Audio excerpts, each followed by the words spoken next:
أسعد فؤادي كلما ذكر الحبيب ترنما ذاك الذي رب العلا صلى عليه وسلم نبي رب العالمين الصادق الهادي الأمين الطاهر الدمث الذي للحق صار معلما للحق صار معلما ذاك الذي رب العلا صلى عليه وسلم صلى عليه وسلم.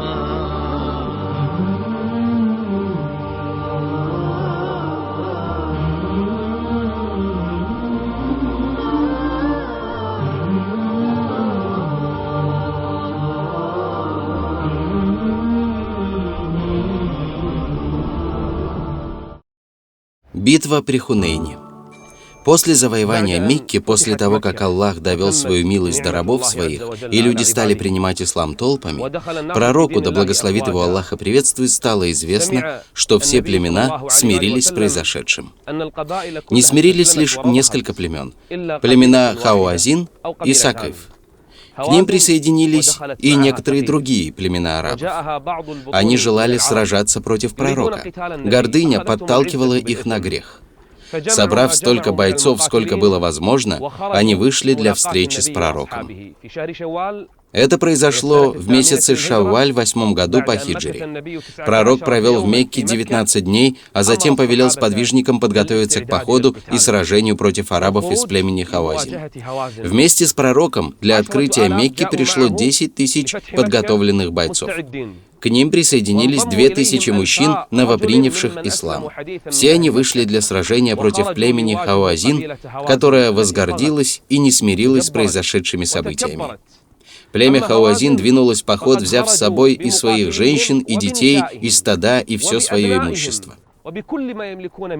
Некоторые предводители стали возражать против этого, однако другие им ответили: «Мы хотим, чтобы за спиной каждого человека были его семья, его скот, чтобы он воевал за них до конца». И последнее слово было за ними. Войско многобожников направилось в местность под названием Аутас. Пророк, мир ему и благословение, вышел в составе 12-тысячного войска, сотрясавшего землю своей поступью. Среди них были 2000 недавно принявших ислам. Мусульмане направились к местности Хунейн для сражения с тем надменным племенем. Сражение обещало быть жестоким. Количество воинов с обеих сторон было немалым. Племя Хауазин вышло в путь со всем своим имуществом. Численность мусульман достигала 12 тысяч. Это было первое войско мусульман в таком большом количестве. Они вышли на сражение, чтобы встретиться друг с другом в местности, называемой Хунейн. Племя Хауазин остановилось в местности Аутас, недалеко от Хунейна. По дороге сподвижники увидели дерево. К этому дереву совершали паломничество многобожники, якобы получая от него благодать. Они вешали на него свое оружие, закладывали животных у него и просили благословения у него перед битвой. Некоторые из новопринявших ислам, увидев это дерево, обратились к посланнику Аллаха: «Сделай и для нас Зат-Ануат, такое же, как и у них». Они просили его сделать дерево, называемое Зат-Ануат, которое было у них до ислама. Пророк, да благословит его Аллах и приветствует, сильно разгневался и воскликнул: «Аллах велик!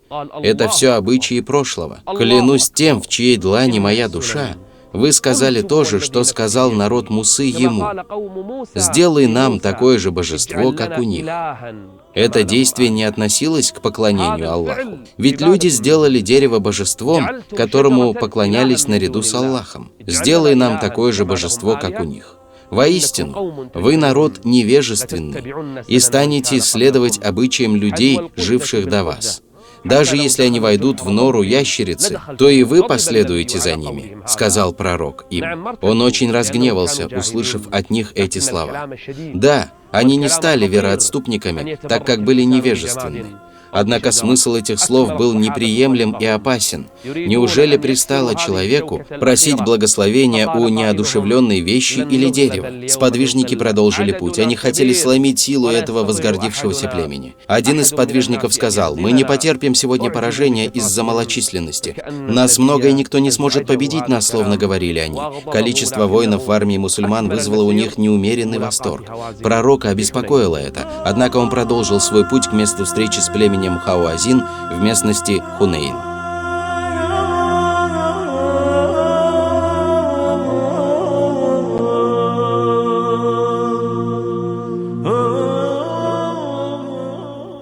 Войско мусульман приблизилось к местности Хунейн. 12 тысяч воинов. Когда наступили предрассветные сумерки, пророк стал выстраивать войско. Правый фланг, левый, авангард и арьергард. Среди воинов были и те, кто принял ислам недавно. Среди них все чаще слышались слова: «Завтра мы, несомненно, победим». «Никто не сможет противостоять этому количеству и силе», — говорили они. В ту ночь, когда пророк, мир ему и благословение, готовил войско, свое войско готовил к сражению и предводитель племени Хауазин Сакиф, Малик ибн Ауф. Он повелел своим воинам спрятаться в ущельях и укромных местах долины Хунейн. Их не было видно. Когда все мусульманское войско полностью соберется в долине, они должны будут неожиданно для мусульман обстрелять их стрелами. Так и было. На утро войско мусульман вступило в долину Хунейн. 12 тысяч воинов-мусульман. Со всех сторон долины неожиданно поднялись многобожники и стали осыпать мусульман стрелами. Мусульмане не могли понять, откуда летят эти стрелы. Многобожники падали на них, словно дождь, со всех сторон. Мусульмане оглядывались по сторонам, но не могли ничего понять. И тогда часть мусульманского войска начала уходить, а за ним другая, третья. Мусульманское войско стало отступать.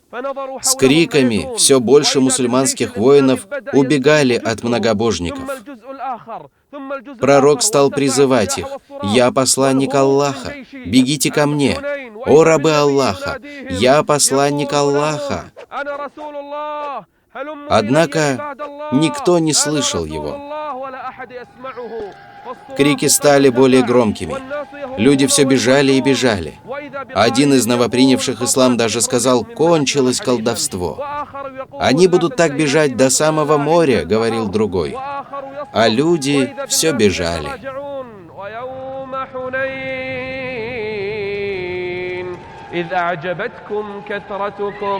فلم تغن عنكم شيئا وضاقت عليكم الأرض بما رحبت. Из 12-тысячного войска на поле осталось лишь 9 верующих. Здесь проявилась храбрость посланника Аллаха, да благословит его Аллах и приветствует. Он постукивал свою мудлицу и шел вперед. Все остальные бежали. Перед ним было войско неверных, но он шел вперед и говорил: «Я пророк, и в этом нет лжи. Я сын Абдуль-Мутталиба. Я пророк, и в этом нет лжи». Возле него был Суфьян ибн Харис, который придерживал мулицу за узду и говорил ему: «О посланник Аллаха, что ты делаешь?» Пророк сказал Аль-Аббасу: «О Аббас, позови дававших присягу у дерева». Тогда тот закричал: «О дававшие клятву под деревом! О дававшие клятву под деревом!» Убегавшие услышали этот призыв и поняли, что пророк, да благословит его Аллах и приветствует, остался позади них. Тогда они повернулись и направились к посланнику Аллаха. Они потянулись к ним, словно коровы, которые идут к своим телятам. Некоторые из них не смогли справиться со своими верблюдами, тогда они спустились с верблюдов и побежали своим ходом к посланнику Аллаха. мы перед тобой, о посланник Аллаха!» — кричали они. «Да будут наши отцы и матери выкупом ради тебя, о посланник Аллаха!» Вначале с посланником Аллаха было всего 9 человек из его семьи. Однако мусульмане начали возвращаться. Сотня за сотней они стали собираться вокруг посланника Аллаха.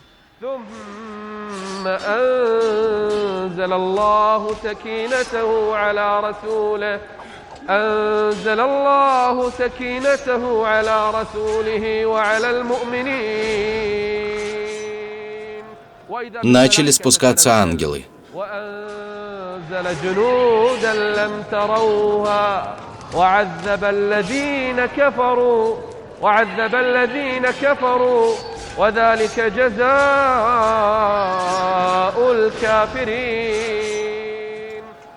Пророк видит, как сподвижники вновь собираются вокруг него. Тысячи воинов вновь возвращаются к посланнику Аллаха. Некоторые из них ради этого спрыгивают с седла своего верблюда или лошади и бегут к посланнику Аллаха, держа в руках свое оружие. Разгорается сражение. Посланник Аллаха сказал: вот когда разгорелся настоящий бой. Вероломство многобожников не помогло им и не спасло их. Когда Аллах не спаслал спокойствие, и когда верующие вернулись вновь, именно тогда и разгорелся настоящий бой. Пророк взял горсть земли и бросил ее в лица многобожников со словами: «Аллах велик». Да исказятся их лица. Две группы встретились в бою. Битва разгоралась. Многобожники падали один за другим. Один за другим мусульмане одерживали победу. На поле учащились возгласы: «Аллах велик! Аллах велик!» Да, вначале они пустились бежать, но Аллах Всевышний показал им, что многочисленность не поможет, если этого не пожелает великий и всемогущий Аллах. Да, вначале они проявили слабость, однако мусульмане недолгое время были в этом состоянии и вскоре вернулись на поле боя. Так Господь объясняет сподвижникам пророка, что победа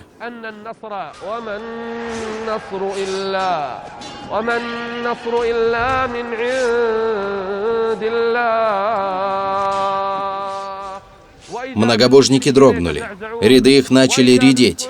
Убитых становилось все больше и больше, а их предводители обратились в бегство. Некоторые отряды врагов убежали в город Нахля. Мусульмане стали преследовать их и разгромили. Другая часть врагов побежала в город Аутас. Мусульмане и за ними тоже направили погоню.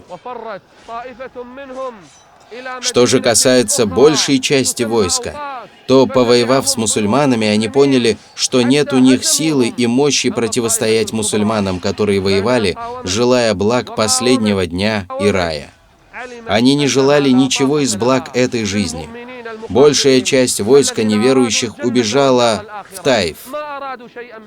Пророк повелел сподвижникам подождать и не преследовать их. Сражение закончилось. Многобожники оставили своих женщин, детей и все свое имущество. Посланник Аллаха повелел сподвижникам не преследовать их. Он собрал все трофеи: 24 тысячи верблюдов, 40 тысяч овец и тысячи тысяч пленных женщин и детей. Многобожники оставили все это и убежали. К посланнику Аллаха привели женщину по имени Шейма, дочь Хариса Ас-Садия, и сказали: «Это твоя сестра, о посланник Аллаха». «Сестра?» — спросил он. «Да», — последовал ответ. Выяснилось, что это была его молочная сестра. Он оказал ей почет, расстелил свою накидку и посадил сестру на нее. После он одарил ее и отпустил. Собрав все трофеи, пророк отправил их в Джурану и повелел одному из сподвижников заняться их охраной, а сам направился вместе с войском в Таиф преследовать многобожников.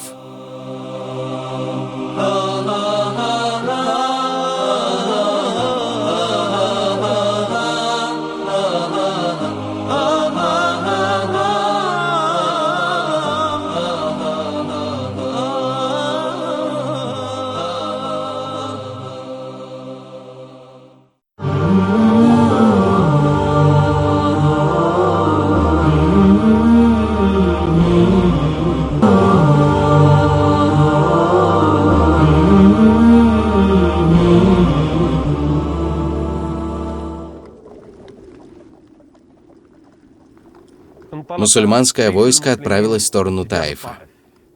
Там вместе со своим предводителем Маликом ибн Ауфом укрепились племена Хавазин и Сакиф. Впереди войска с 1000 воинами шел Халид ибн Аль-Валид. а за ним вместе с оставшимися воинами следовал посланник Аллаха, да благословит его Аллах и приветствует.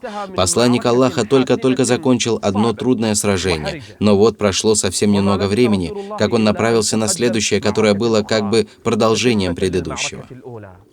В то время пророку, мир ему и благословение, было более 61 года. Но, несмотря на это, он продолжал поход. И, как сказал он, «Мне было велено сражаться, пока люди не засвидетельствуют, что нет иного достойного для поклонения Бога, кроме Аллаха, и что я посланник Аллаха». Пророк вместе со сподвижниками шел, пока не прибыл в Таиф.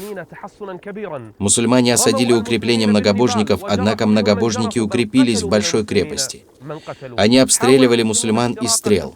Среди верующих были раненые и убитые. Мусульмане попытались сломить оборону укрепления, но не смогли. Пророк решил сжечь деревья Таифа. И тогда многобожники обратились с просьбой к посланнику Аллаха, заклинали его Аллахом и родственными связями, чтобы он не делал этого. Пророк отменил свой приказ.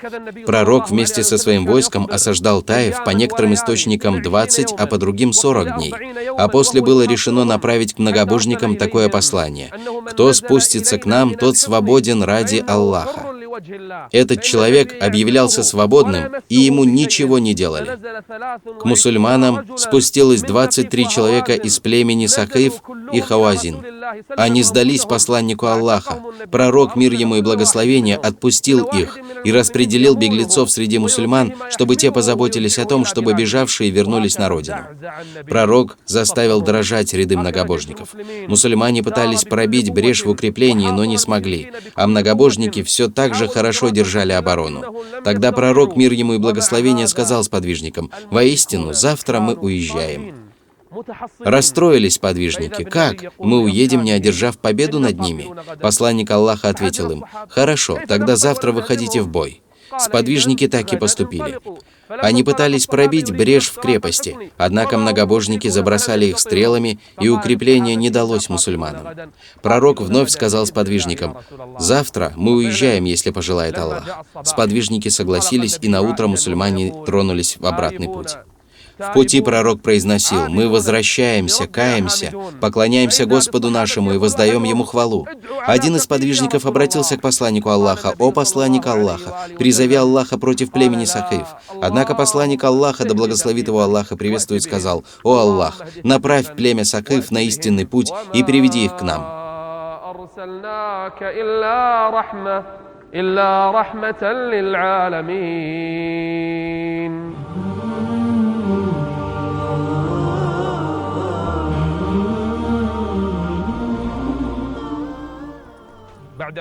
После похода на Таиф, пророк, да благословит его Аллах и приветствует, приступил к разделу добычи, оставленной племенем Хауазин в битве Хунейн. Добыча была огромна.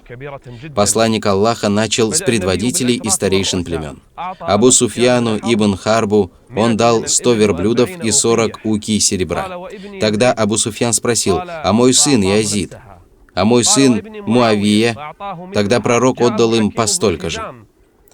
Хакиму ибн Хизаму пророк, да благословит его Аллах и приветствует, также отдал большое количество верблюдов.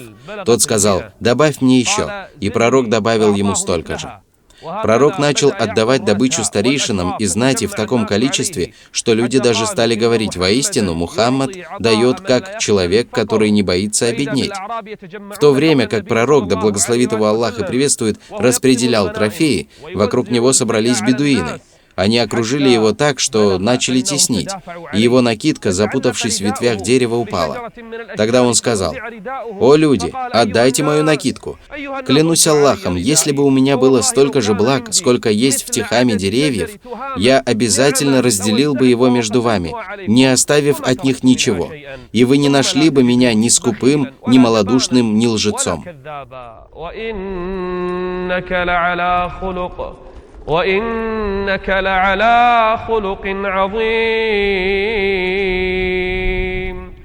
Ансары наблюдали за тем, как пророк распределял трофеи между мекканцами, которые приняли ислам недавно. Они расстроились. Пророк, да благословит его Аллах и приветствует, забыл о нас.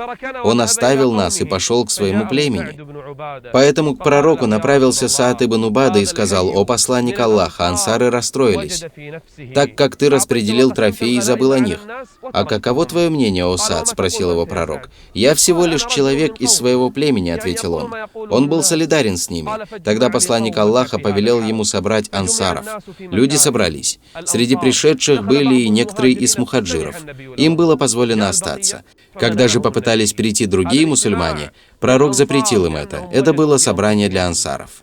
Пророк начал говорить с ними: «О ансары, до меня дошло, что вы сердитесь на меня. О ансары, разве не пришел я к вам, когда вы были заблудшими, а Аллах вывел вас на прямой путь? Когда вы были бедны, а Аллах обогатил вас? И когда вы враждовали между собой, а Аллах объединил ваши сердца?» Ансары ответили ему: «Аллах и посланник его. Это самое надежное и самое лучшее». Тогда пророк обратился к ним: «Если бы вы пожелали, то могли бы ответить: ты пришел к нам, будучи обвиняемым во лжи, и мы поверили тебе. И пришел к нам преследуемым, а мы предоставили тебе приют. И пришел к нам лишенным помощи, а мы оказали ее тебе. И ты пришел нуждающимся, а мы оказали тебе поддержку». Однако ансары сказали: «Аллах и посланник его — это самое надежное и самое лучшее». Они опустили свои головы и прослезились. Среди ансаров раздался плач. Затем пророк сказал им: «Неужели же, о ансары, вы расстроились из-за тех мирских благ, благодаря которым я склонил к себе людей, и они приняли ислам, полагаясь на то, что ваш ислам крепок? И неужели, о ансары, вы не согласитесь с тем, что эти люди вернутся домой с верблюдами и овцами, а вы вернетесь с посланником Аллаха?» Ансары говорили: «Аллах и посланник его — это самое надежное и самое лучшее». Плач стал усиливаться. Пророк продолжил: «О ансары, клянусь тем, в чьей длани душа Мухаммада, если бы не хиджра, я был бы одним из ансаров, и если бы все люди пошли одним ущельем, а ансары другим, я бы обязательно пошел вместе с ансарами. Остальные люди словно покрывало, а ансары как одежда, покрывающая тело. О Аллах, помилуй ансаров, и детей ансаров, и внуков ансаров». Ансары плакали и говорили: «Мы довольны, что нашей долей стал посланник Аллаха». Они не хотели ничего от мирской жизни.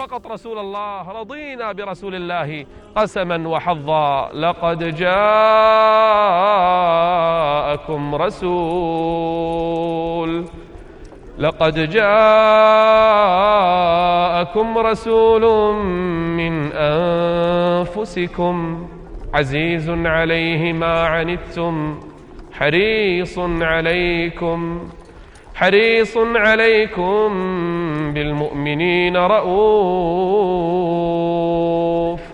بالمؤمنين رؤوف رحيم. Ансары покинули это собрание, будучи довольными тем, что их долей стал посланник Аллаха. Как сказал пророк: «Не уверует из вас никто, пока я не стану для него более любимым, чем его родители, дети и все остальные люди». Так ансары очень сильно любили посланника Аллаха. Они жертвовали собой ради него. Вспомните их поступки в битве при Ухуде, Бадре и Хандаке. Они жертвовали собой ради посланника Аллаха, да благословит его Аллах и приветствует. Однако они испугались того, что пророк забыл их из-за своего племени. Они не желали ни овец, ни верблюдов, ни другого имущества. Они желали быть с посланником Аллаха, да благословит его Аллах и приветствует. Пророк закончил распределять трофеи: овец, верблюдов и другое имущество. Ведь племя Хауазин оставило все свое имущество. Возможно, из племени Хауазин пришлют делегацию, однако они не прибыли, ни будучи принявшими ислам, ни просто сдавшимися. И только тогда пророк принялся распределять добычу. Пророк был вынужден разделить их имущество среди людей.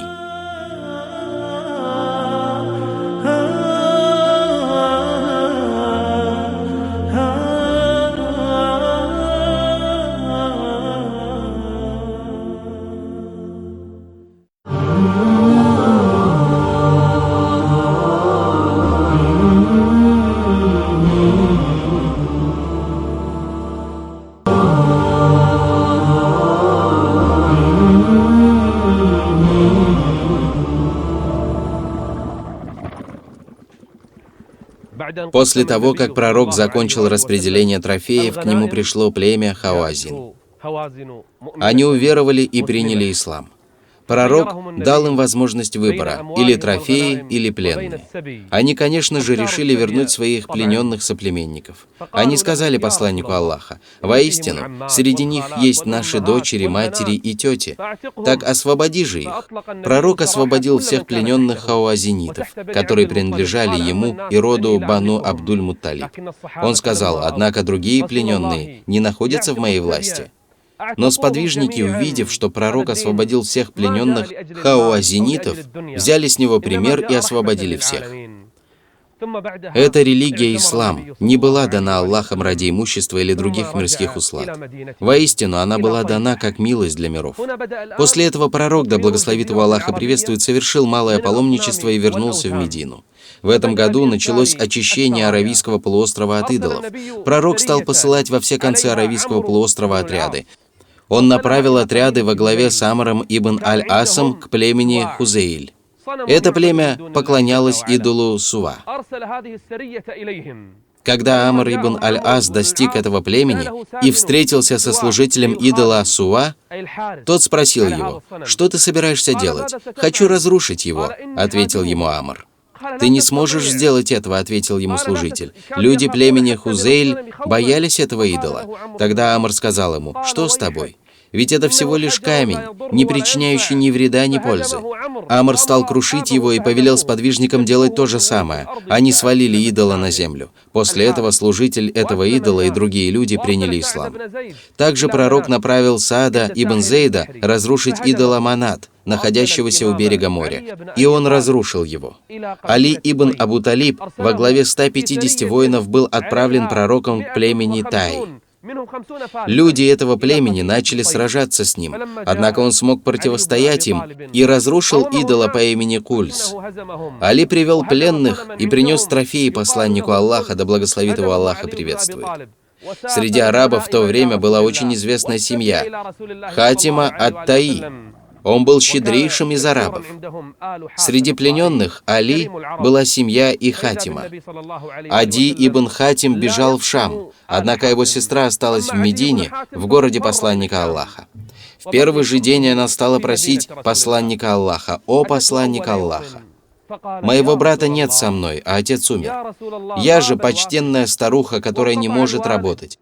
Окажи мне милость, и да окажет тебе милость Аллах». Пророк спросил ее: «Кто является твоим братом?» Она ответила: «Мой брат Ади, он убежал в Шам». Пророк оставил ее.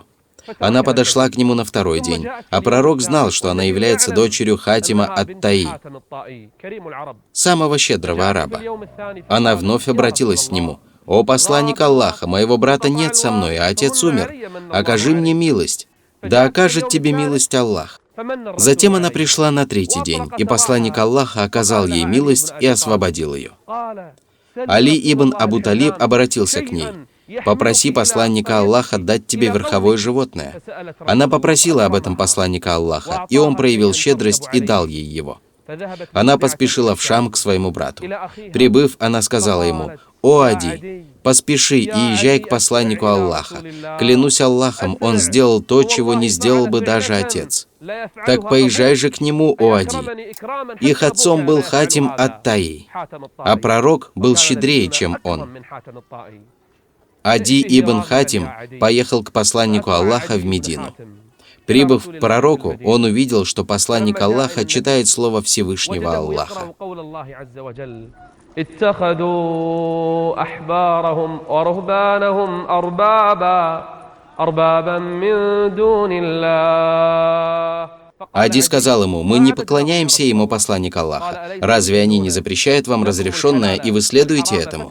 Разве не разрешают они вам запрещенное, и вы следуете им и в этом?» Спросил его пророк. «Да, о посланник Аллаха», — ответил Ади. «В этом и заключается поклонение им», — сказал ему пророк, да благословит его Аллах и приветствует. «Это и есть поклонение чему-либо, оставляя поклонение Аллаху». Затем пророк продолжил: «О Ади, знаешь ли ты другого Бога, кроме Аллаха?» «Нет», — ответил он. «Разве причинить тебе вред, если ты скажешь: «Нет Бога, достойного поклонения, кроме Аллаха». «Нет», — повторил он. «Разве причинит тебе вред, если ты засвидетельствуешь, что я посланник Аллаха?» «Нет», — сказал Ади. После этого Ади произнес: «Свидетельствую, что нет Бога, достойного поклонения, кроме Аллаха, и что ты посланник Аллаха». Он принял ислам и остался с посланником Аллаха, чтобы обучаться религии. Когда же религия его окрепла, пророк обратился к нему: «О, Ади, если ты проживешь достаточно долго, то обязательно увидишь, как женщины в своих паланкинах будут отправляться в путь из Хиры к Каббе и не будут бояться никого, кроме Аллаха. И увидишь, как будут завоеваны сокровища Хасроя, и обязательно увидишь, как человек, дающий пригоршню золота и серебра, не найдет никого, кто бы взял это». Ади сказал: «И я видел, как женщины в своих паланкинах отправлялись в путь из Хиры к Каббе, не боясь никого, кроме Аллаха, и я был среди тех, кто завоевывал сокровища Хасроя». А затем он обратился к сподвижникам пророка: «Если вы проживете достаточно долго, то обязательно увидите мужчину, дающего пригоршню золота или серебра, и не найдете никого, кто бы взял это». Так пророк очистил Аравийский полуостров от идолов и истуканов. Компания iMedia выражает благодарность кувейтскому спутниковому каналу Аль-Ватан.